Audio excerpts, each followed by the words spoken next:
Bihar civil court clerk main exam को ध्यान में रखते हुए मैंने कुछ इम्पॉर्टेंट शॉर्टकट की लिया है।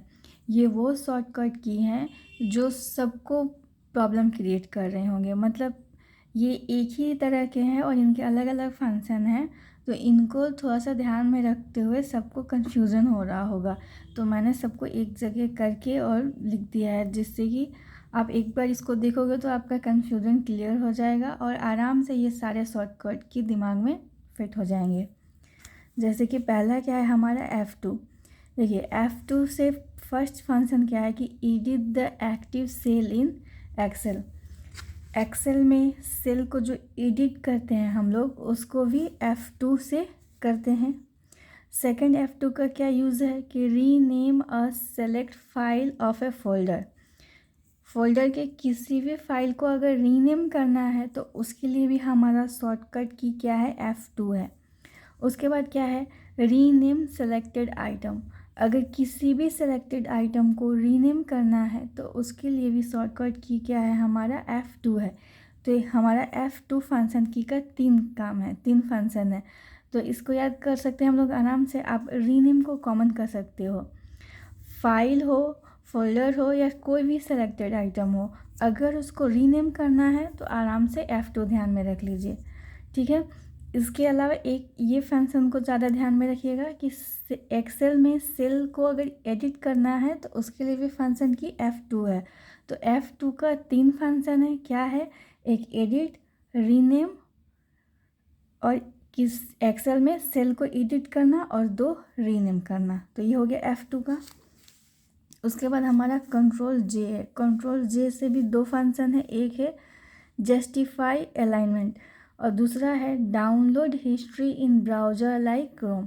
तो देखिए जे से जस्टिफाई, तो कंट्रोल प्लस जे से जस्टिफाई आराम से ध्यान में रह जाएगा। लेकिन कंट्रोल प्लस जे से क्या है कि हम लोग ब्राउज़र से हिस्ट्री को भी डाउनलोड कर सकते हैं। तो इसका भी क्या होगा, कंट्रोल प्लस जे है। तो यहाँ पे आपको हिस्ट्री और जे में कोई भी कॉमन नहीं मिलेगा। तो आप लोग जस्टिफाई और हिस्ट्री ऐसे कर सकते हो कि कंट्रोल प्लस जे से 2 फंक्शन होते हैं, एक जस्टिफाई एक हिस्ट्री।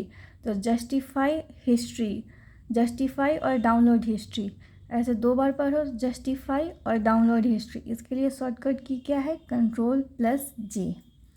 ठीक है। F5 का भी हमारा 2 फंक्शन है, एक क्या है रिफ्रेश करना और एक क्या है start slide show from the beginning. Power point में जो स्लाइड शो होता है उसको बिगनिंग से स्टार्ट करने के लिए शॉर्टकट की क्या है, F5 है। और रिफ्रेश अगर किसी भी विंडो और पेज को करना है तो उसके लिए भी हमारा शॉर्टकट की क्या है, F5 है।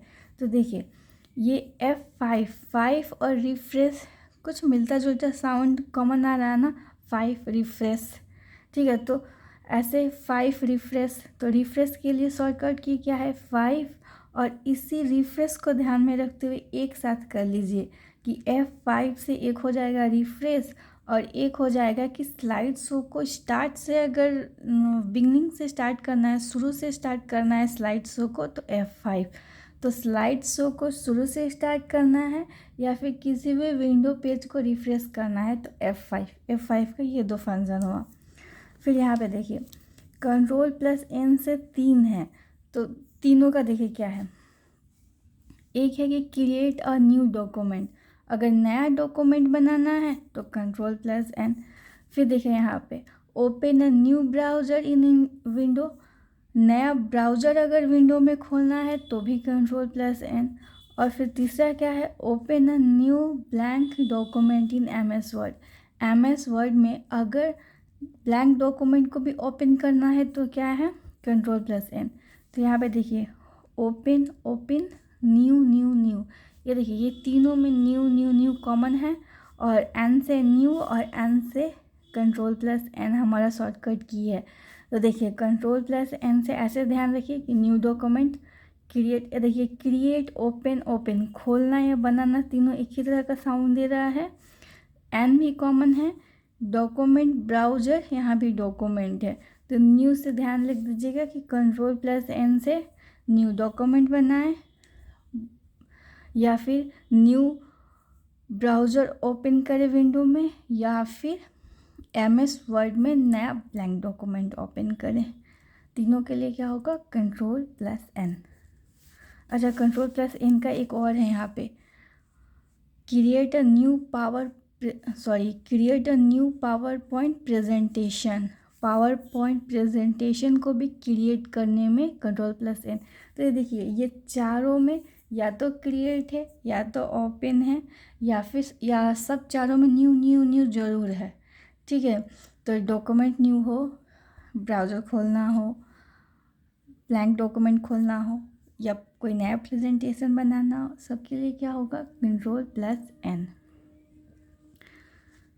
उसके बाद देखिए यहाँ पे Ctrl+C+N से दो है, दो एक साथ है। तो Ctrl+C+N से क्या है, create a new folder. Ctrl+C+N से फिर क्या होगा, open a new incognito window. ठीक है, अब यहाँ पे थोड़ा सा कन्फ्यूज़न होगा, ये चारों न्यू न्यू ओपन हो गया।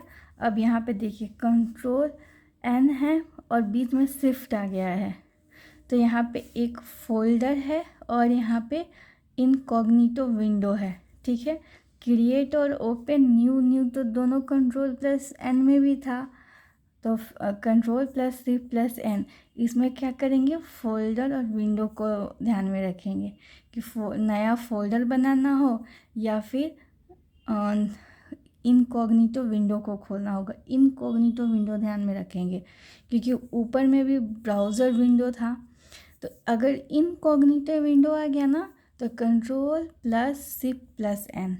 ठीक है, और अगर फोल्डर आ गया तो Ctrl+C+N। ठीक है, और बाकी यहाँ पे अगर सिर्फ डॉक्यूमेंट नया है तो Ctrl+N। Open a new browser window, Ctrl+N। Blank document MS word में Ctrl+N। खाली फोल्डर और इनकॉग्निटो विंडो आएगा तो बीच में शिफ्ट लग जाएगा। उसके बाद देखिए Ctrl+W से भी दो है, close the current tab in browser. इसमें सिर्फ इतना ही ध्यान रखिए कि अगर करेंट टैब को क्लोज करना है तो Ctrl+W, करेंट टैब को अगर क्लोज करना है तो Ctrl+W, बस 2 बार बोलिए, आराम से ध्यान में रह जाएगा। उसके बाद देखिए Ctrl+C+T से क्या है, reopen the last close tab. ठीक है, और मैंने यहाँ पे इसलिए नहीं लिखा कि रीओपन ही था, मतलब कहीं भी अगर ऐसा हो जाए कि reopen the last close tab तो हमारा क्या हो जाएगा, Ctrl+C+T। ठीक है, तो ये मैंने जो कॉमन शॉर्टकट की था उन सबको एक साथ कर दिया है ताकि आप इसको आराम से ध्यान में रख पाओ। ठीक है, उम्मीद है इससे आपको थोड़ी सी हेल्प मिली होगी। Thank you.